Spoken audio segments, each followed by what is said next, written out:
Allahu Akbar, Allahu Akbar, Allahu Akbar,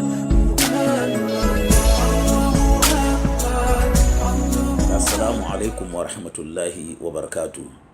Jama'a, ni ne Yusuf Jibril Abubakar wadda aka fi sani da suna Alhaji Amuda, chairman na Sautul Haq da kuma PRO na Ibadur Rahman a nan New York, United States of America, sa'annan PRO na Hijra TV.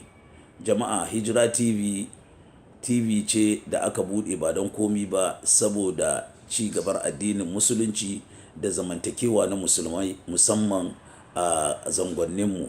To ta haka Hijra TV ta shirya shirye-shirye masu ƙayatarwa kamar wa'azuzzuka na malumanmu a nan ƙasar Ghana da Najeriya da Niger da Togo da Benin, sa'annan kuma da United States of America da Europe baki ɗaya, ba don komi ba saboda mu zamo tsuntsiya maɗaurin ki ɗaya don ci gabar addinin musulunci, karantar da sunna annabi Muhammad sallallahu alaihi wasallam.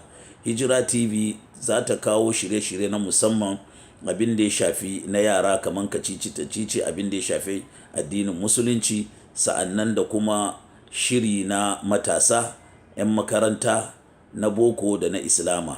Sa'annan kuma Hijra TV za ta yi ƙoƙarin kawo muku musabakan Kur'ani, shirya musabakan Kur'ani na ƙasar Ghana baki ɗaya, wadda yake za ta shirya kowane shekara insha Allahu.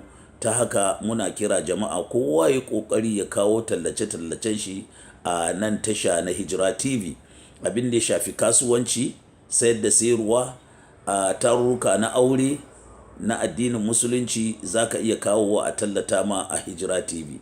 Hijra TV za ka iya kallanta a United States of America akan satellite da Europe da Nigeria, Niger, Benin da Togo da sauran ƙasashe. Don Hijra TV duk duniya ana iya ganinta, tana kan satellite ne. Ta haka muna kiran jama'a a yi ƙoƙari a dinga kawo tallace-tallace a tashan Hijra TV. Hijra TV hasken rana ne leka gidan kowa. Hijra TV, the journey of life. Assalamu alaikum wa rahmatullahi wa barakatuh.